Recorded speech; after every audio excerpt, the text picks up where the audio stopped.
गीता में श्री कृष्ण ने कहा है कि बच्चा तू सिर्फ कर्म कर, फल की इच्छा मत कर। प्यारे बच्चों, आप लोगों के बोर्ड के एग्जाम्स आने वाले हैं और बहुत बच्चों के कमेंट सेक्शन में डिमांड आ रही थी, सर एक मैथ्स की वीडियो बनाइए कि जो डेट शीट आ गई है तो इसके बाद कैसे प्रोसीड किया जाए, राइट। लेकिन बहुत बच्चों के मन में ये डर भी है कि बोर्ड्स आ गए हैं, वो थोड़ा हेक्टिक शेड्यूल देख के ना थोड़ा सा डर गए हैं कि हाँ यार अब क्या होने वाला है, एंजाइटी हो रही है, थोड़ा सा डिप्रेशन भी हो रहा है। तो भाई एक बात को समझो, आज की जो वीडियो है ना वो आपको हर एक चीज से रिलेट करेगी जो आपके बोर्ड के एग्जाम है डेट शीट आने के बाद, कि आपका जो प्रिपरेशन है वो कैसे बदल गया है, और अगर आपने नहीं बदला है तो क्यों नहीं बदला है, आपको बदल देना चाहिए। तो जितनी भी आपकी प्रॉब्लम्स हैं डेट शीट आने के बाद, जो भी आपके मन में सवाल है, हम लोग सारे के सारे कवर करने की कोशिश करेंगे। हेलो प्यारे बच्चों, my name is Ankit Sharma. अगर आप लोग चैनल से पहली बार जुड़े हैं तो आपको ये वीडियो अच्छी लगेगी। अगर अच्छी लगे तो अपने एक फ्रेंड के साथ एटलीस्ट शेयर कीजिएगा, और जो बच्चे पहले से जुड़े हुए हैं अपने एक नए दोस्त के साथ इसको शेयर जरूर कीजिएगा। चलिए प्यारे बच्चों शुरू करते हैं। उससे पहले प्यारे बच्चों, अगर आपने टेलीग्राम चैनल को ज्वाइन नहीं किया है तो आप उसको ज्वाइन कर लीजिए, उसका लिंक डिस्क्रिप्शन में है। पब्लिक चैनल है, उसका नाम है Ankit Sharma IIT Madras, right. Benefit क्या होने वाला है, हमारी अभी सीरीज चल रही है, ब्रह्मास्त्र सीरीज चल रही है, इतनी फेमस सीरीज है जिसमें हम लोग चैप्टर वाइज प्रीवियस ईयर कर रहे हैं, राइट। तो वो सबके जो कन्वे मैसेज होते हैं कि कब आएगी, किस टाइम पे आएगी, वो सब यहाँ दिया जाता है। इसके बाद हम लोग सेशन रीजन की स्टडी वाले क्वेश्चंस भी करने वाले हैं थोड़ा टाइम बाद, उन सब के मैसेजेस भी यहाँ से आएंगे। जो वन शॉट क्लास होंगी उन सब के मैसेजेस भी यहाँ पर आएंगे। और जो ऑलरेडी हो चुका है कंप्लीट कोर्स जो अवेलेबल है वो इस टेलीग्राम चैनल पे मिला है, और बेस्ट क्वालिटी कंटेंट है free of cost. I can bet on one thing, अगर आप उसको देखोगे तो आपके जितने भी पेड बैचेस है ना, चाहे वो किसी भी के भी हों, उनसे बेस्ट क्वालिटी आपको यहाँ मिलने वाली है, and that is free of cost. Education दे रहे हैं तो फ्री में देंगे, राइट। चलिए, मतलब ऐसा नहीं है कि यूट्यूब है तो आपको ऐसे ही थोड़ा बहुत इधर उधर का कंटेंट देके काम चल जाएगा, नहीं। आप जहां भी पेड बैच हैं आप उससे कंपेयर कर लीजिएगा, फ्री ऑफ कॉस्ट और आपका जो पेड बैच है क्वालिटी हमारी ही सबसे अच्छी होगी। अगर आप चैनल पे पहली बार जुड़े हैं तो एक प्लेलिस्ट है प्यारे बच्चों, कंप्लीट क्लास 12th के नाम से, उसको आप पीछे से शुरू कीजिए चैप्टर 13 से, क्योंकि अभी टाइम कम है तो आप उसको पीछे से शुरू कीजिए। पीछे के चैप्टर्स थोड़े से बड़े हैं, इस प्लेलिस्ट में जाइए, स्क्रॉल डाउन कीजिए, पीछे से शुरू कीजिए, ताकि आप उस चैप्टर्स को जो सबसे लेंथी है उनको पहले कवर कर पाए, अगर आपने अभी शुरू किया है तो। प्रीवियस ईयर की जो सीरीज चल रही है जिसका नाम ब्रह्मास्त्र है, उसका भी कंफर्मेशन क्योंकि मैसेज इसी में आता है, तो आपके लिए वो भी इंपॉर्टेंट है। प्रीवियस ईयर के बिना तो फिर क्या ही कहूं मैं आपको, राइट। नोट्स हैं जो चैप्टर्स के मैंने आपको दिए हैं, और जो इंपॉर्टेंट फॉर्मुला शीट्स है वो सब कुछ जो भी है आपके पूरे कोर्स से रिलेटेड, वो सब कुछ प्यारे बच्चों इसी टेलीग्राम चैनल में है। आप इसको डिस्क्रिप्शन में से भी ज्वाइन कर सकते हैं। ये आपकी एक डेट शीट है, एक रफ आइडिया दे देता हूं, और शुरू करते हैं कि यार कैसे अपनी प्रिपरेशन को बूस्ट किया जाए, चाहे आप किसी भी कैटेगरी के हो, चाहे आपने अभी पढ़ना शुरू किया है जब जाके तब सवेरा, या आप बहुत कुछ पढ़ चुके हैं, या आपने सब कुछ पढ़ लिया है, now you are looking for some other things कि प्रैक्टिस कैसे करें, रिवीजन कैसे करें, प्रीवियस ईयर कैसे करें। तो ये वीडियो सभी के लिए है, राइट। चलिए, ये आपकी डेट शीट है। आई थिंक इसमें आपके पास सफिशिएंट टाइम है, तो कोई प्रॉब्लम ही नहीं है। इंग्लिश है, इतना टाइम नहीं लेता है, बट मैं आपको एक सजेस्ट करूंगा प्यारे बच्चों, बहुत सारे टेलीग्राम चैनल है, बहुत सारे ऐसे यूट्यूब चैनल्स हैं जहां पर ये बताया जा रहा है कि इंग्लिश को लास्ट में पढ़ना, नहीं, ऐसा नहीं है। ये सबसे बड़ी और सबसे मेजर प्रॉब्लम क्या है बच्चों की, वो इंग्लिश को वैल्यू नहीं देते, उसको जो उसकी तवज्जो है वो नहीं देता कि यार इंग्लिश ही तो लास्ट में पढ़ लेंगे। ऐसा मत करो।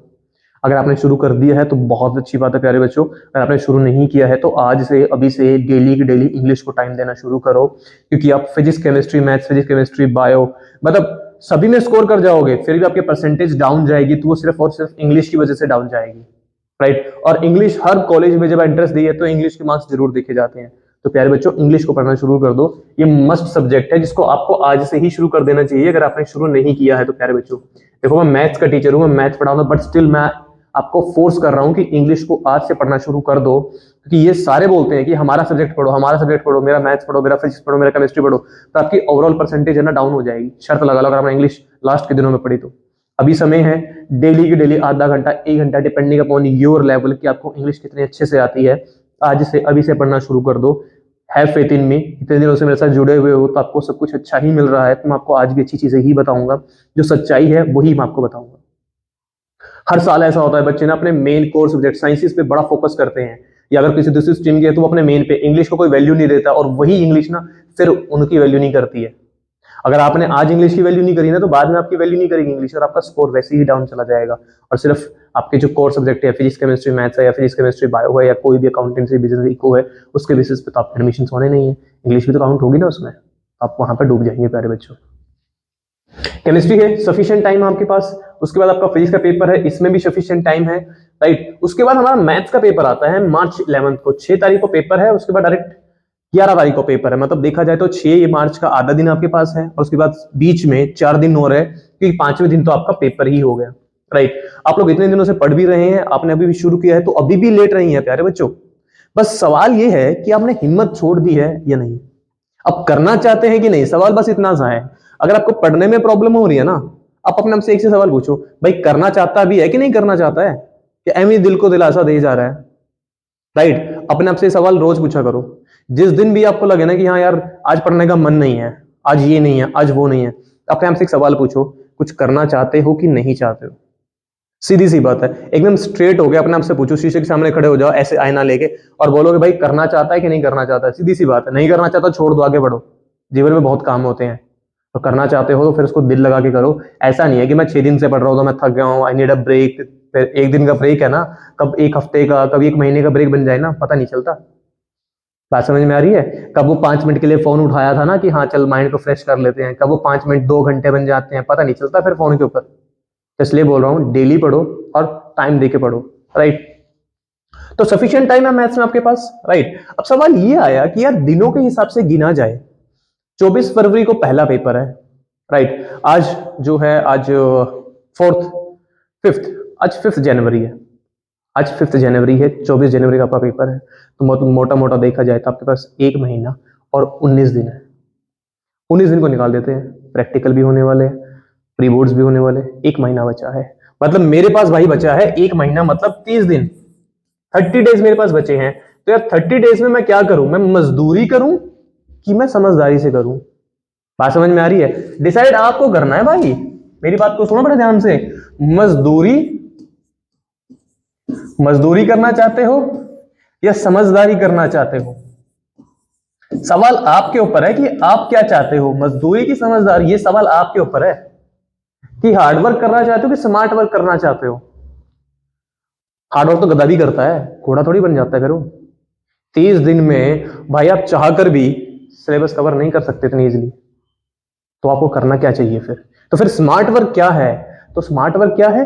थिंक लाइक अ टीचर, एक टीचर की तरह सोचो, थिंक लाइक अ टीचर, ये स्मार्ट वर्क है। कि यार अगर मैं टीचर होता तो मैं कहां से क्वेश्चन बनाने की कोशिश करता, कि क्वेश्चन कहां से बनेगा, कौन सा ऐसा टॉपिक है जो मेरे मैक्सिमम कंसेप्ट्स को चेक कर रहा है। मैं आपको एक छोटी सी चीज बताता हूं प्यारे बच्चों। आप लोग कोविड बैच के हो तो आप लोगों को नहीं पता कि बोर्ड का पेपर कैसे दिया जाता है, उसमें कैसे पेपर डिसाइड, क्वेश्चन डिसाइड होते हैं। यार एक छोटी सी बात सोचो, मान लो मेरा एक चैप्टर है, उसके अंदर 10 कंसेप्ट हैं, तो मैं कौन से क्वेश्चन दूंगा? अब 10 कंसेप्ट है तो 10 क्वेश्चन तो मैं चैप्टर में से दे नहीं सकता, सीधी सी बात है। 10 क्वेश्चन उसमें से आ गए तो बाकी में से क्या आएगा? तंबूरा, नहीं आ सकता। तो सीधी सी बात है, मैं ऐसा क्वेश्चन दूंगा जिसमें एक से ज्यादा कंसेप्ट टेस्ट हो रहे होंगे। मान लो मैंने ऐसा क्वेश्चन दे दिया जिसके अंदर आपके 2-3 कंसेप्ट टेस्ट हो गए, जिस मैथ्स की बात कर रहे हैं हम लोग, तो लेट सपोज ऐसा करते हैं, हम लोग किसी चैप्टर को उठा लेते हैं। मान लो हम लोगों ने उठा लिया डिटर्मिनेंट्स, मान लो हम लोगों ने उठा लिया कंटिन्यूटी, मान लो हम लोगों ने उठा लिया एप्लीकेशन ऑफ डेरिवेटिव, हमने उठा लिया इंटीग्रेशन, कोई भी उठा लो। इंटीग्रेशन में मैं ऐसा क्वेश्चन देना चाहूंगा ना जिसमें ट्रिग्नोमेट्रिक आइडेंटिटीज का भी यूज हो रहा हो, जिसमें हमारा पार्शियल फ्रैक्शन भी लग रहा हो कहीं ना कहीं। बात समझ में आ रही है? और पार्शियल फ्रैक्शन लगने के बाद कुछ और भी हो रहा हो, मतलब उसमें हमारा लॉन्ग डिवीजन भी लग रहा हो, या फिर उसमें हमारा आइलेट रूल भी लग रहा हो। तो मैं क्वेश्चन कौन सा चाहूंगा? एक चैप्टर के अंदर 10 कंसेप्ट, 10 के 10 तो सवाल पूछ नहीं सकता मैं, तो क्वेश्चन तो ऐसे बनाऊंगा ना मैं जिसमें मैक्सिमम कंसेप्ट टेस्ट हो रहे होंगे आपके, मतलब उसमें 2-3 कंसेप्ट इकट्ठे टेस्ट हो रहे होंगे। तो मतलब आपको ऐसे सोचना चाहिए कि यार स्मार्ट वर्क तो ये है, आपको वो क्वेश्चंस पे ज्यादा फोकस देना चाहिए जिनके अंदर एक क्वेश्चन में एक से ज्यादा कंसेप्ट टेस्ट हो रहे हो। अब आप 12वीं के बच्चे हो, 12th क्लास में आपसे ये थोड़ी पूछेगा 5+3 8 होता है कि नहीं होता, बताओ। आपको पता है, आपसे वो कोई स्टैंडर्ड का क्वेश्चन पूछेगा ना। तो थिंक लाइक अ टीचर। देखो मैं ऐसे नहीं बोल रहा कि एक कंसेप्ट पे एक क्वेश्चन नहीं आता, आता है, पर बहुत कम रेशो होती है, राइट। आपको एक टीचर की तरह सोचना, एक स्मार्ट वर्क करना है तो आपको ये सोचना पड़ेगा यार ऐसे क्वेश्चंस ढूंढो एनसीईआरटी में से, कोई सैंपल पेपर में से, मेरे लेक्चर्स में से, जिसमें एक क्वेश्चन में एक से ज्यादा कंसेप्ट टेस्ट हो रहे हो। मैंने पूरी प्लेलिस्ट आपको बताई, कंप्लीट क्लास 12 के नाम से एक प्लेलिस्ट है, सर्च करके देखो, उसको सर्च करके देखो भाई। उसमें बहुत सारे ऐसे क्वेश्चंस हैं जो आपके बोर्ड में आने वाले हैं, शर्त लगा के बोल रहा हूं मैं। विश्वास नहीं है ना, मेरे को वीडियो देख लो, मैंने जो डाली थी एक बच्चे की जिसने लास्ट के महीनों में जनवरी में शुरू करके भी 95 स्कोर किया था आउट ऑफ 100। सोच के देखो जरा। और वो कोविड बैच वाला बच्चा नहीं है जिसको स्कूल से नंबर मिले हैं, उसने बोर्ड के पेपर दिए हैं, उसने बोर्ड का पेपर दिए हैं जो आप देने वाले हो ऐसे। तो इसका मतलब ये है कि प्यारे बच्चों, जो मैं आपको बता रहा हूँ ना, बहुत सही अपने एक्सपीरियंस से बताऊंगा कि आपको ऐसे करना चाहिए और ऐसे नहीं करना चाहिए। तो आपको स्मार्ट वर्क पे ज्यादा जोर देना चाहिए। अब सवाल यह है कि स्मार्ट वर्क क्या है, क्या सर आप बता दो। चलो मैं बता देता हूं भाई स्मार्ट वर्क क्या है। अब चैप्टर्स की डिस्ट्रीब्यूशन कर लो। आप सबसे पहले चैप्टर्स की डिस्ट्रीब्यूशन कर लो। देखो भाई वीडियो लंबी जा सकती है, बट आपके काम की चीज है। 15-20 मिनट की वीडियो आपका एक अच्छा स्कोर दिलवा सकती है आपको बोर्ड में। थोड़ा अपने आप पे कंट्रोल करके वीडियो को ध्यान से लास्ट तक देखना। कहीं ना कहीं ऐसी कोई बात होगी जो आपके काम की है और आपने इसको स्किप कर दिया तो आपके हाथ से वो बात निकल जाएगी। चल, तो भाई स्मार्ट वर्क क्या है? भाई स्मार्ट वर्क तो ये है, सबसे पहले तो आपको ये पता होना चाहिए कि भाई डिलीटेड सिलेबस कौन सा है। जैसे मेरी बात को समझना, वेरी इजी चैप्टर्स है उसको अलग अलग कर लेते हैं, जो थोड़े से इजी हैं, जो उससे थोड़ा मुश्किल है, जो थोड़े हो रहे हैं उनको अलग अलग कर लेते हैं। जैसे चैप्टर 2 की बात कर लेते हैं, इजी चैप्टर, बहुत ज्यादा इजी चैप्टर है। इसके बाद चैप्टर 3 की बात कर लेते हैं, सच में बहुत ज्यादा इजी चैप्टर है। इसके बाद बात कर ले तो हम लोग चैप्टर 10 की बात कर सकते हैं, चैप्टर 12 की बात कर सकते हैं। बहुत ज्यादा इजी चैप्टर्स हैं ये। अगर बात की जाए इजी चैप्टर की कैटेगरी में, तो इजी चैप्टर में आपका आ गया 4, इजी चैप्टर में आपका आ गया 5, इजी चैप्टर में आपका आ गया 8, 9, राइट। ये आपके आ गए इजी चैप्टर्स में। थोड़ा सा और मॉडरेट लेवल पे जाने की कोशिश करें, एक बार डिस्ट्रीब्यूशन कर लेते हैं। थोड़ा सा देखो, डिफिकल्ट चैप्टर कोई नहीं है यार। पहले तो अपने मन से ना ये बात निकाल दो कि 12th का मैथ्स डिफिकल्ट है। अगर आपके मन में ये बात जम गई है कि 12th का मैथ्स डिफिकल्ट है, तो भाई साहब आपसे नहीं होने वाला है, चाहे भगवान आके आपको आशीर्वाद दे दे, नहीं होगा। अगर मैं आपको बोर्ड का पेपर भी दे दूंगा तो भी नहीं होगा। तो सबसे पहले अपने मन से ये बात निकाल दो प्यारे बच्चों कि 12th का मैथ्स मुश्किल है। एज अ टीचर नहीं बोल रहा हूं, as a friend, as a student आपको बोल रहा हूं, एज एन एल्डर ब्रदर आपको समझा रहा हूं कि मुश्किल नहीं है। तभी मैंने यहाँ पे डिफिकल्ट वर्ड नहीं यूज किया। कहीं पर देख लो, very easy, easy, moderate, difficult word use नहीं किया मैंने। डिफिकल्ट तो आपने देखा ही नहीं है, डिफिकल्ट तो आपका कट गया भाई। ये जो रिलेटेड सिलेबस है ना, डिफिकल्ट तो आपका कट गया। बहुत लकी हो आप लोग तो इस बार। तो डिफिकल्ट था ना, आपको बताऊं डिफिकल्ट की कैटेगरी में कौन आता है? चैप्टर 1 आता था। चैप्टर 1 डिफिकल्ट की कैटेगरी में आता था। उसके बाद हमारा चैप्टर 6 जो है, चैप्टर 7 जो है, चैप्टर 11 जो है, चैप्टर 13 जो है, ये सब डिफिकल्ट की कैटेगरी में आते हैं।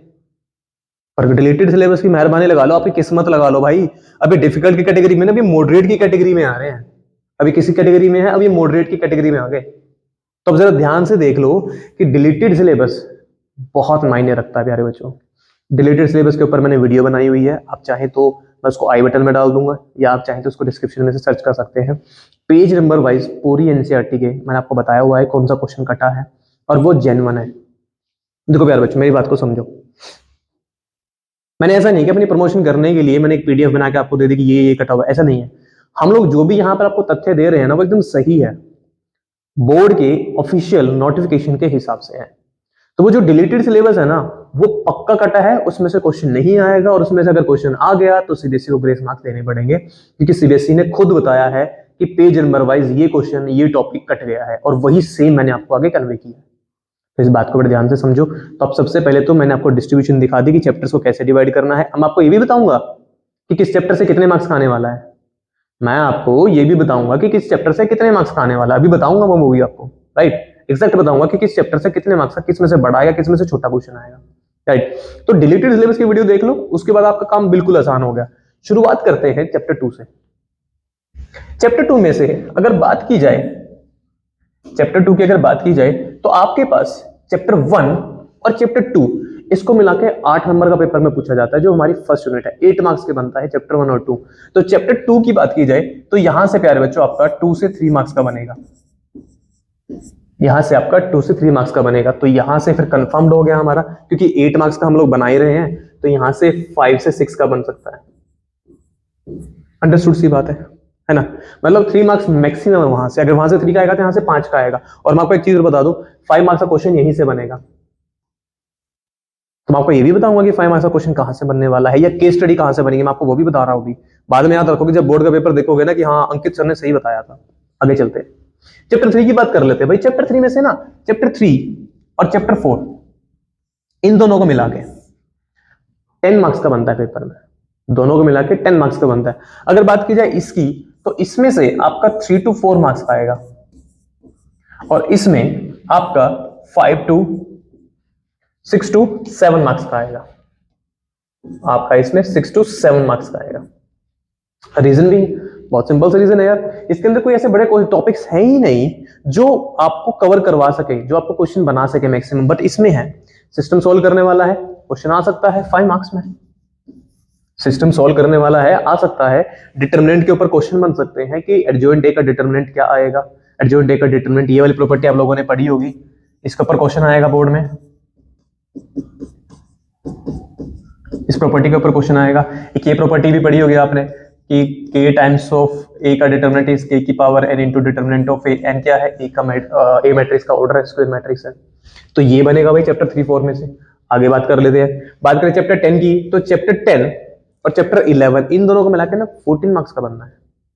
चैप्टर 10 और चैप्टर 11 को मिला के 14 मार्क्स का बनेगा, और वो जो 14 मार्क्स का बनेगा ना आपका, तो चैप्टर 10 में से अप्रोक्सीमेटली 14 को डिवाइड किया जाए तो 5 से 6 नंबर का बन सकता है, 7 भी हो सकते हैं, पर बहुत रेयर होता है 7 मार्क्स का बनना।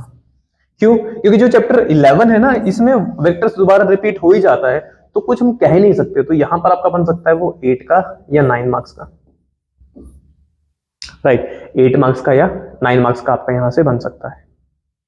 चैप्टर 10 और 11 को मिला के बात की जाए, चैप्टर जो 11 है ना, यहां से 5 मार्क्स का आने के पूरे चांसेस है, यहां से 5 मार्क्स का एक क्वेश्चन आने के पूरे चांसेस है, मतलब मैं आपको हिंट भी दूंगा कि कहां से एग्जैक्ट बनेगा, राइट, वेट करना उसके लिए भी। उसके बाद बात की जाए चैप्टर 12 की, चैप्टर 12 अपने आप में एक ही यूनिट है, और मेरे हिसाब से इससे आसान पूरी 12th का कोई चैप्टर ही नहीं है। चैप्टर 2 से भी आसान है, सिर्फ आपको ग्राफ्स बनाने हैं। अभी मैंने आपको ग्राफ्स करवाए थे, प्रॉपर ग्राफ पेपर के ऊपर की कैसे बनाने हैं, आप उसको भी चेक कर सकते हैं, कंप्लीट क्लास 12th की प्लेलिस्ट में भी है, अलग से प्लेलिस्ट भी बनी हुई है। बात की जाए इसकी, जरा ध्यान से देखो, इधर 5 नंबर, इसको भी 5 ले लेते हैं, उसके 3, 13 और 2 15, मतलब 15 से 18 नंबर का आपका इजी, वेरी इजी वाला टॉपिक है। 15 से 18 तो मतलब बहुत ज्यादा आसान है। बात की जाए इनके ऊपर, चैप्टर 4 इजी चैप्टर है, 18 तो आप वहां से ले पा रहे हो ना, ये इजी चैप्टर है भाई, मुश्किल तो कोई भी नहीं है, मैंने आपको बता दिया, there is not difficult chapter in class 12th maths in this session, none, एक भी नहीं है, तो ये इजी है। अगर ये इजी है, 5 नंबर का यहां से आ गया, 18 + 5 23 हो गया। बात की जाए चैप्टर 5 की, चैप्टर 5, 6, 7, 8, 9 इन पांचों को मिलाकर 35 मार्क्स का आएगा, और उसमें से चैप्टर 5 में से अप्रोक्सीमेटली देखा जाए तो आपका 4 to 5 मार्क्स का बनेगा। और एक क्वेश्चन बनेगा कंटिन्यूटी के ऊपर कि आपको वैल्यू ऑफ अ कांस्टेंट निकालनी है, वो एमसीक्यू बनेगा, शर्त लगा लो, अभी बोल रहा हूं। तो 1 नंबर तो आपको वैसे पक्का हो गया, और डेरिवेटिव भी कोई मुश्किल चैप्टर नहीं है, आप उसको 2-3 बार करके देखोगे ना, आपको वैसे समझ में आएगा। आप मेरे लेक्चर से पढ़ के देखो, आपको वैसे फील हो जाएगी यार डेरिवेटिव कहने के लिए मुश्किल है, मुश्किल नहीं है। बात समझ में आ रही है? बात कीजिए चैप्टर 8 की, यार चैप्टर 8 ना इतना आसान चैप्टर है, इसमें से आप लगा लो कि एक क्वेश्चन बन सकता है आपका, चैप्टर 8 से आपका एक क्वेश्चन बन सकता है, तो तकरीबन ये 3 से 4 नंबर का बनेगा। सिमिलरली यहां की बात की जाए तो यहां पर भी क्वेश्चन जो है आपके वो 4 तक का बन सकता है, 4 से 5 का। और चैप्टर 9 के इतने आसान है, 4 एक्सरसाइज आपको करनी है प्रॉपर, वैसे तो देखा जाए 5 करनी है, बट एक तो पहली 2 तो वेरी इजी है, कुछ भी नहीं है उसमें यार, मतलब आपको ऑर्डर डिग्री बताना देके, और दूसरे में आपको वैल्यू पुट करनी है डिफरेंशियल इक्वेशन में, आपको वैसे सॉल्व हो जाएगा। बच्चे 3 एक्सरसाइज 9.4, 9.5, 9.6, 9.4 जो आप करोगे उसी का यूज 9.5 में है, उसी का यूज 9.6 में है, तो यार वो भी तो आसान है ना। और ये जो है 4 से 5 नंबर का आराम से 6 का भी बन सकता है चैप्टर 9 तो। तब जरा सोच के देखो यार, 18 वहां से बन रहा था, 5 मार्क्स का यहाँ, ये 5 मार्क्स का क्वेश्चन आपको देगा ही देगा, 6 से 7 मार्क्स का पेपर में आना है यहाँ से। जरा कैलकुलेट करके देखो, मिनिमम भी ले लो, 4, 3, 7, 7, 11, 17, 18 वहां से आना था यार। 35 से लेके 40, 35 से लेके 40, 45 तक तो नहीं जाएगा, 41, 42 तक आराम से जाएगा। तो यार ये इतने इजी चैप्टर्स है ना, कोई भी बच्चा कवर कर लेगा। और सबसे अच्छी बात पता क्या है, सबसे अच्छी बात क्या है, और उसको सुनना पड़े ध्यान से, चैप्टर 2 को करने के लिए ना आपको ज्यादा कुछ नहीं आना चाहिए, चैप्टर 3, चैप्टर 4 को करने के लिए आपको ज्यादा कुछ नहीं आना चाहिए, चैप्टर 5 की कोई प्रीरिक्विजिट नहीं है ज्यादा के ज्यादा, आप अगर आपने 11th में लिमिट्स नहीं भी पढ़ा तो थोड़ा एडजस्ट करके काम चल जाएगा। बात की जाए इसके बाद चैप्टर 8 की, बेसिक इंटीग्रेशन आपको आता ना तो ये कवर हो जाएगा, बेसिक इंटीग्रेशन आता चैप्टर 9 कवर हो जाएगा। चैप्टर 10 में कोई प्रीरिक्विजिट नहीं है, चैप्टर 12 में कोई प्रीरिक्विजिट नहीं है, प्रीरिक्विजिट मतलब पहले से आपको कोई एक चैप्टर आना चाहिए जिसकी हेल्प से आप कवर हो गए। सबसे अच्छी बात ही तो ये है प्यारे बच्चों, मैं आपको क्यों ये वीडियो बना के दे रहा हूँ, क्यों ये स्ट्रेटेजी बना के दे रहा हूँ, क्योंकि यार ये वो चैप्टर्स हैं जिनको करने के लिए आपने कुछ नहीं भी पढ़ा है ना तो भी आप कर लोगे, मतलब 40 से 45 नंबर तो आपके वैसे आ जाएंगे 80 में से, वेरी इजीली, ज्यादा ही आएंगे। और कमाल की बात क्या है, इन चैप्टर से कोई प्री रिक्विजिट्स नहीं है, मतलब आपको कि पहले चैप्टर आना चाहिए तभी आएगा, ऐसा कोई सीन ही नहीं है। आते हैं मॉडरेट चैप्टर्स पे। भाई मॉडरेट चैप्टर की बात करें, चैप्टर 1 थोड़ा सा बच्चों को लगता है, पर क्योंकि वो भी लिखने की वजह से उनको लिखना नहीं आता है, वो तो ना महसूस कर पा रहे हैं बट लिख नहीं पा रहे सर, वो वाला सीन है। ठीक है, महसूस कर पा रहे हैं पर लिख नहीं पा रहे, वो वाला सीन है। तो भाई यही प्रॉब्लम है इसमें। तो चैप्टर 1 मुश्किल नहीं है, सिर्फ ये प्रॉब्लम है। आगे बात करते हैं चैप्टर 6 की। भाई यहां से बहुत सारा आने वाला है, यहां से आप लगा लो तकरीबन आपको 8 मार्क्स का पूछा जा सकता है आपसे, 8 से 9 का।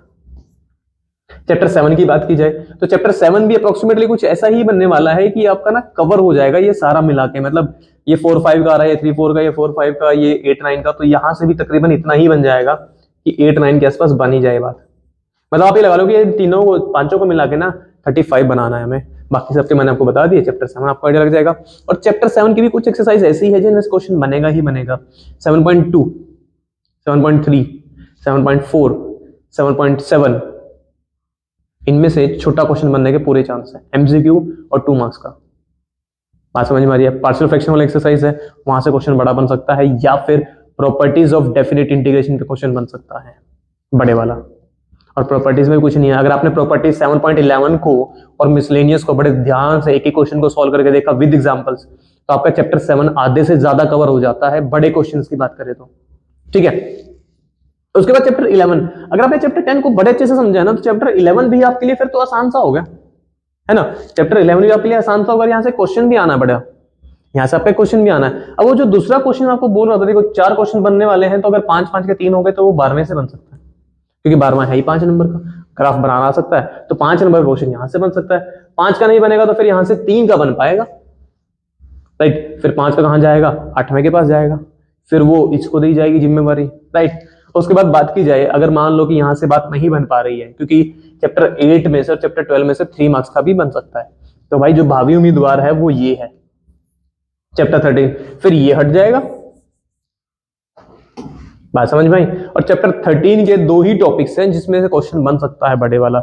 चैप्टर 13 जो है ना, वो 8 मार्क्स का आना है आपका पेपर में। आप लेक्चर देखो तो जरा मेरे वाले, 2 ही टॉपिक है, बेस थ्योरम और रैंडम वेरिएबल, जिसपे से बड़ा क्वेश्चन बनेगा। जो बच्चे उससे पहले वाले की कंडीशनल प्रोबेबिलिटी और इंडिपेंडेंट इवेंट्स और मल्टीप्लिकेशन थ्योरम, ये सब छोटे से टॉपिक है, इतने आसान है ना कि यार इसके ऊपर 1 नंबर का क्वेश्चन पक्का बनेगा और एक 2 नंबर का बनेगा, आपका काम वैसे ही हो गया। तो चैप्टर 13 की बात की जाए, 8 नंबर का आना है, 8 मार्क्स का पेपर में आएगा, तो एक 5 नंबर का क्वेश्चन पक्का आएगा, एक 2 नंबर का आएगा और एक 1 मार्क का एमसीक्यू आएगा। चैप्टर 13 प्रोबेबिलिटी क्लास 12 मैथ्स, मैंने आपको बता दिया, पेपर होगा तब बात करेंगे, राइट। तो ये डिस्ट्रीब्यूशन है कि यार किस चैप्टर से कितने मार्क्स का आना है। तो ये जो चैप्टर्स आपको वैसे ही 45 के आसपास दिलवा रहे हैं, बाकी तो ये अपने आप ही कवर करवा देंगे आपको। बात समझ में आई? बाकी तो ये आपको अपने आप ही कवर करवा देंगे। चल अब यार सबसे बड़ी प्रॉब्लम बच्चों की, उसके बारे में बात कर लेते हैं। बच्चों ने बड़ा वो कर रखा है, सर क्या क्या क्या क्या, इधर जग मारना उधर जग मारना। यार एक बात को समझो, बहुत पुरानी कहावत है अपने यहाँ पर कि 2 नाव में पैर रखने वाला ना डूबता ही डूबता है। सो मैं अपने बच्चों को हमेशा कहता हूं, 1 boat 1 captain 1 student, 1 boat 1 captain 1 student. अब 1 बोट क्या है, 1 कैप्टन क्या है और 1 स्टूडेंट क्या है, वो आप बात कर लेते हैं। 1 स्टूडेंट आप हैं, आपकी बात हो रही है, तो यहां पर जो ये 1 स्टूडेंट है ये आप हो, ये आप हो। 1 कैप्टन कौन है? वो कैप्टन मैं हूं जो आपको पढ़ा रहा हूं। वो 1 कैप्टन कौन है? वो मैं हूं जो आपको पढ़ा रहा हूं। यार आप इतने टाइम से चैनल से पढ़ रहे हो, बहुत बच्चों के कमेंट आते हैं कि सर हमारे प्री बोर्ड्स में इतने अच्छे मार्क्स आए आपकी वजह से, पहले डूबे हुए थे, प्री बोर्ड में फर्स्ट भी आ रहे हैं, सेकंड भी आ रहे हैं। तो वो कैप्टन मैं हूं। आपकी नाव का कैप्टन अगर दमदार होगा तो भी तो आपकी नैया पार लगेगी, नहीं तो टाइटैनिक की तरह बीच में डूब जाओगे। बात समझ में आ रही है? जैक बन के रह जाओगे, फिर ढूंढते फिरोगे रोज को। बात समझ में आई? बात समझ में आ रही है? तो अगर आपकी बोट का कैप्टन बहुत दमदार होगा तभी आप टाइटैनिक की सिचुएशन में नहीं जाओगे, तभी आपकी नैया पार लगेगी। बात समझ में आई? अब सवाल ये है कि यार ये बोट क्या है? ये बोट सबको समझ में आ गया, स्टूडेंट तुम हो, कैप्टन मैं हूं, बोट क्या है? बोट भाई मेरे लेक्चर्स हैं जो तुम लोग शांति से देखा करो। देखो डिपेंड करता है आप पे कैसे पढ़ना चाहते हो, कहां पढ़ना चाहते हो। बस मेरा इतना कहना है कि एक टीचर से पढ़ो, जिस भी टीचर से पढ़ना चाहते हो एक से पढ़ो, राइट। अगर आपको मेरे लेक्चर्स अच्छे लग रहे हैं तो मेरे से पढ़ो। I can bet on one thing, अगर आपने मेरे लेक्चर्स को अच्छे से देखा है, उसमें दिया होमवर्क किया है और ब्रह्मा सर से इसको फॉलो किया है, you can score 80 out of 80। कोई भी नहीं रोक सकता, गारंटी, चैलेंज देके बोल रहा हूं मैं बात, ओपन चैलेंज है। तो भाई मेरे लेक्चर्स को बड़े ध्यान से देखो, अगर आप पढ़ना चाहते हो मेरे चैनल से, एकदम ध्यान से लेक्चर्स को देखो, प्रॉपर उनके नोट्स बनाओ यार, इधर उधर धक्के मत खाओ कि उसके भी नोट्स देख लिए, उसके भी नोट्स देख लिए, उसके भी नोट्स देख लिए, इसके बाद नोट्स बना लिए आपने, प्रैक्टिस करो यार जितनी कर सकते हो। टेस्ट पेपर जहां से भी आपको मिले, आपके स्कूल से मिले, दोस्त के ट्यूशन से मिले, जहां से मिले, मैंने टेलीग्राम चैनल में डाल दिए, जहां से भी आपको मिले क्वेश्चन, प्रैक्टिस लगाओ, डेली करो, संडे की भी छुट्टी नहीं है। बात समझ में आ रही है? संडे की भी छुट्टी नहीं है। आप ऐसे लगे चलो, यू आर अ सोल्जर जो अभी जाएगा बॉर्डर पे और उसके पास कोई भी वेकेशन नहीं है, कोई भी एक दिन का भी वेकेशन नहीं है। You are a soldier, think about it, you are a soldier. अगर आप एक सोल्जर हो तो आपके पास कोई छुट्टी थोड़ी है कि यार मैं 2 दिन से काम कर रहा हूं, मैं हफ्ते से काम कर रहा हूं, तो भाई मुझे छुट्टी दे दो। यू आर अ सोल्जर, आपके पास टाइम नहीं है, सीधी सी बात है। तो जितनी ज्यादा प्रैक्टिस कर सकते हो उतनी करो, प्रीवियस ईयर लगाओ, या डायरेक्टली ब्रह्मास्त्र सीरीज को फॉलो करो, आपका काम वैसे ही खत्म, आधे से ज्यादा काम खत्म आपका। तो ये सब करो ना, आपका काम वैसे ही खत्म हो जाएगा, ब्रह्मास्त्र सीरीज को फॉलो कर लो, दैट्स इट भाई। यही है एक बोट, एक नाव, यही है जो मैं करा रहा हूं, वो करो, दिल को समझा कर कि अंकित सर जो करवा रहे हैं ना वो गलत नहीं है। और आई एम डैम श्योर आपने पेपर्स देखे भी हैं मेरे चैनल से पढ़ के, आपकी इंप्रूवमेंट आपकी कमेंट सेक्शंस में दिखती है। कमेंट सेक्शन में आप लोग जो लिखते हो उससे डेफिनेटली दूसरे बच्चों को भी आइडिया लगेगा ना कि यार कंटेंट में दम होगा। एम थोड़ी होता कि दूसरे को ऑफलाइन कोचिंग सेंटर्स वाले भी हैं, वो भी मेरे लेक्चर देख के अपने नोट्स को रिवाइज कर रहे हैं, ऐसे थोड़ी होगा। कुछ दम होगा तभी तो, कुछ दम होगा तभी तो चैनल एकदम से ग्रो कर रहा है। बात समझ में आ रही है? तो भाई इसलिए बोल रहा हूं कि लेक्चर्स को अच्छे से देखो, उसमें मैंने होमवर्क दिया है वो करो, नोट्स प्रॉपर बनाओ, उसके बाद प्रैक्टिस करो जो मैंने दी है। कोई सैंपल पेपर आपको मिल रहा है, सवाल यही आता है कि सैंपल पेपर कौन सा ले। मैंने आपको हमेशा बोला यार, मैं किसी सैंपल पेपर की प्रमोशन करने नहीं आया हूं यहाँ पे कि पैसे खाली और सैंपल पेपर की प्रमोशन करने के लिए स्ट्रेटेजिकल वीडियो बना दिया, ऐसा कोई सिस्टम नहीं है भाई यहाँ पे। यहाँ तो जो भी है वो जेन्युइन है, ऑथेंटिक है। सैंपल पेपर कोई भी ले लो जबकि मार्केट में सबसे अच्छा मिल रहा हो, जो सस्ता मिल रहा हो, क्वेश्चन सभी में लगभग सेम होते हैं, तो ज्यादा फालतू टेंशन लेने की जरूरत ही नहीं है। आपको जो भी लगे, मैं किसी भी ब्रांड का नाम नहीं लेना चाहता, आपको जो भी अच्छा लगे आपके मार्केट में, आपको लग रहा है कि हाँ ये ज्यादा पॉपुलर है, उसको ले लो, दैट्स इट, बात खत्म करो। पर अगर आप सैंपल पेपर लेना चाह रहे हो तो मेक श्योर कि उस सैंपल पेपर में कम से कम 10 से 15 सैंपल पेपर होना जरूरी है। और 10 से 15 सैंपल पेपर, देखो मैं आपको एक बात बता रहा हूं, बट ध्यान से सुनना। मैंने आपको अभी थोड़ी देर पहले बोला कि डिलीटेड सिलेबस आपको पता होना चाहिए। अब कुछ बड़े बड़े कंपनी के सैंपल पेपर हैं और क्वेश्चन डिलीटेड सिलेबस से सैंपल पेपर में डाले हुए हैं। फिर काहे की बड़ी कंपनी है, काहे का बड़ा ब्रांड है, जब क्वेश्चन ही सैंपल पेपर में है, आउट ऑफ सिलेबस डाल दिए, तो क्या ही पता है फिर उनको।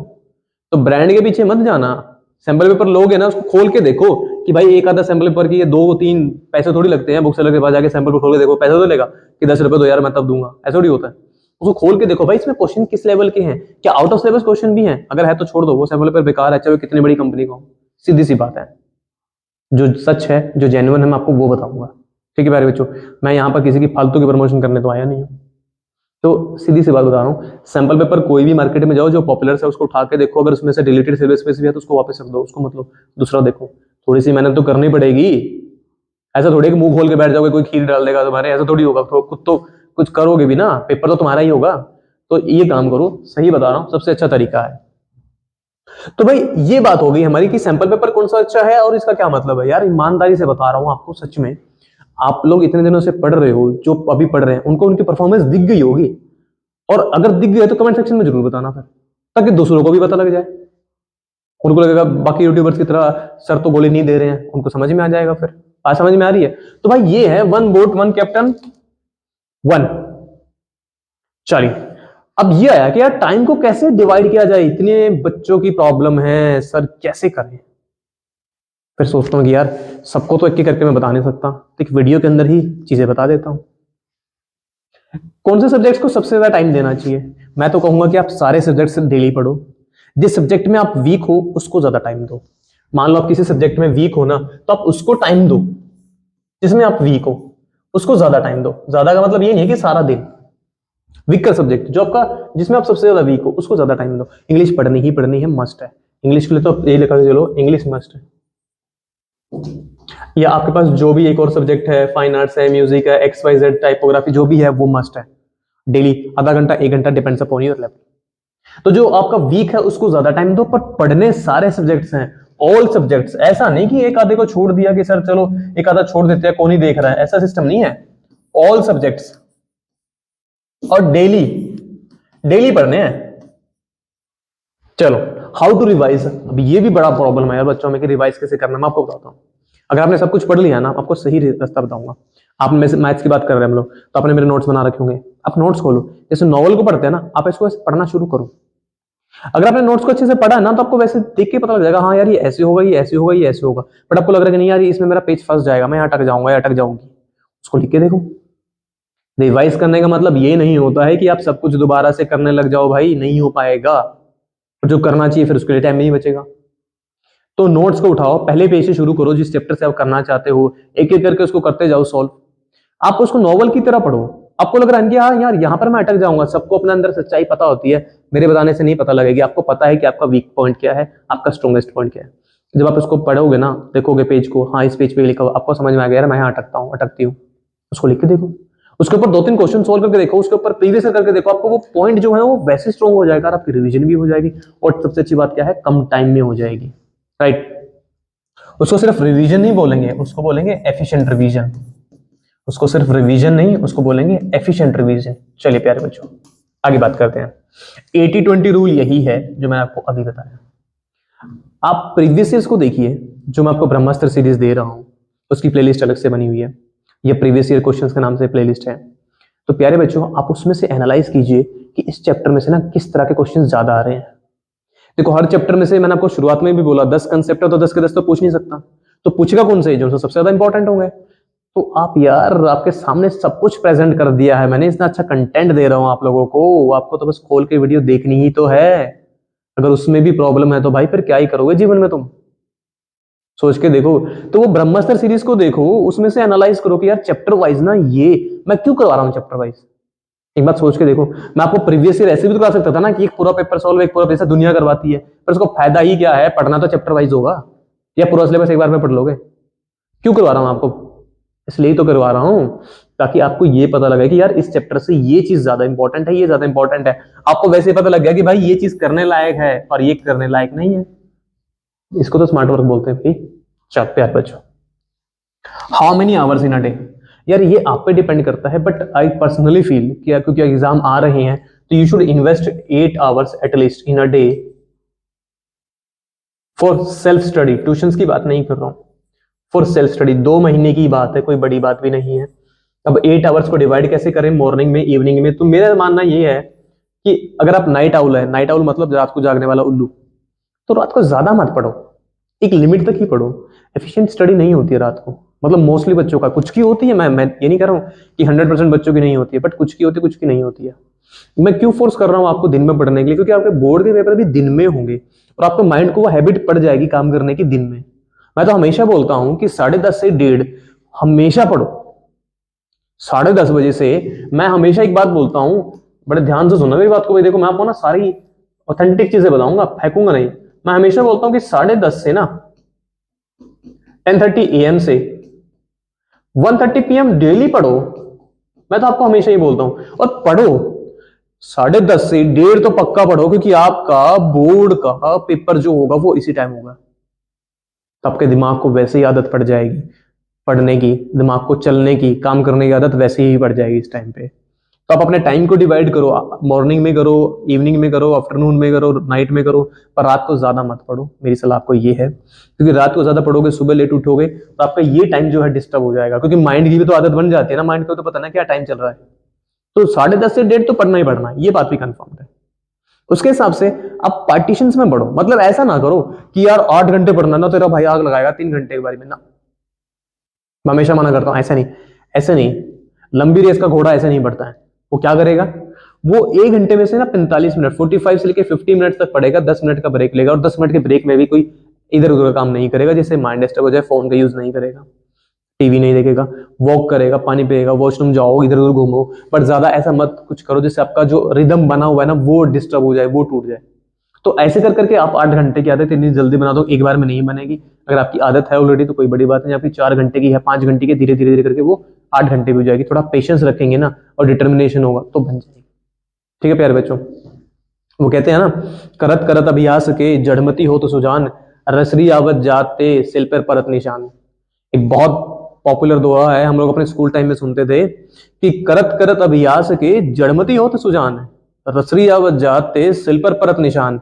कि जो इंसान बार बार एक काम को करेगा ना, वो काम उसका पक्का बनेगा ही बनेगा। उदाहरण के तौर पर यह कहा गया है कि अगर कहीं पर पत्थर पड़ा है और उस पत्थर के ऊपर रस्सी, देखो पत्थर के और रस्सी की क्या औकात, कहां पत्थर कहां रस्सी, लेकिन अगर वो रस्सी भी बार बार पत्थर के ऊपर से रगड़ी जाए ना, तो वो जो रस्सी है ना, वो उस पत्थर पर भी निशान डाल देती है। अब तो फिर भी प्यारे बच्चों, इतने टैलेंटेड आपके पास दिमाग है, एक पतली सी रस्सी एक इतने चट्टान इतनी सॉलिड चीज के ऊपर निशान डाल सकती है, तब खुद सोच के देखिए आप क्या कुछ कर सकते हैं प्यारे बच्चों। तो करत करत अभियास के जड़मती होत सुजान, रसरी आवत जाते सिल पर परत निशान। इस बात को हमेशा ध्यान रखिएगा। इंग्लिश में इसकी बात की जाए प्यारे बच्चों तो कहा जाता है practice makes a man perfect, इसके जैसे सही है, राइट। तो यार आप कोशिश करो, धीरे धीरे टाइम बढ़ाओ अपना, कर पाओगे, बड़े अच्छे से कर पाओगे प्यारे बच्चों। पर ये टाइम जरूर करना है 100%। इस टाइम पे तो पढ़ना ही पढ़ना है, कुछ भी नहीं करना है आपको। लास्ट पॉइंट की बात करते हैं प्यारे बच्चों, प्रीवियस ईयर करना ही नहीं चाहिए। बहुत बच्चों के कमेंट आती है सर प्रीवियस ईयर छोड़ दे तो क्या होगा, काम बन जाएगा। प्रीवियस ईयर नहीं छोड़ना है भाई, ये तो क्रॉस है, सीधा सीधा काटा है इस पे। तो प्रीवियस ईयर तो करना ही करना है। डोंट तो हटा ही दो आप, डोंट का तो डू बना दो।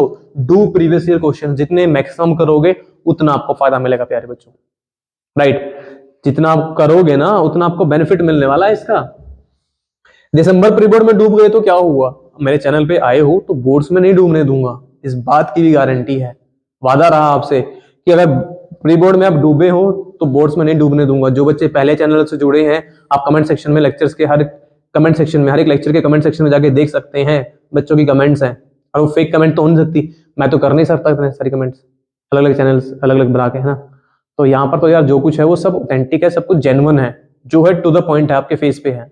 हम लोग यहाँ पे जुमले नहीं फेंकते कि चैनल पे सब्सक्राइबर्स बढ़ जाएंगे और व्यूज बढ़ जाएंगे, राइट। चलिए प्यारे बच्चों, the one who never gives up always wins, किसने कहा है, मैंने कहा है। मतलब मुझे नहीं पता किसने कहा, बट मुझे ये मेरे मन में एक थॉट आ रहा था काफी दिनों से कि कुछ ऐसी वर्डिंग आपको बताऊं कि the one who never gives up, वो व्यक्ति, अब उसमें लड़का हो लड़की हो कोई भी हो, जो कभी भी गिव अप नहीं करेगा, जीत उसी की होगी। The one who never gives up always wins. हमेशा याद रखिएगा, अपने चाहे दीवारों पे कहीं पर इसको चिपका लीजिए, पेपर पे लिखे, जहां पढ़ते हैं वहां पर इसको चिपका लीजिए प्यारे बच्चों। और हमेशा पढ़ने के लिए एक टेबल और चेयर का यूज कीजिएगा, कभी भी बेड पे बैठ के मत पढ़िएगा, ठीक है प्यारे बच्चों। सो ये एक छोटी सी वीडियो है, एक स्ट्रेटेजिकल वीडियो है आपको समझाने के लिए कि कैसे स्कोर कर सकते हैं यार। 98% पॉसिबल है, मैं हूं, आप हैं, तो मुमकिन है प्यारे बच्चों। चल, थैंक यू।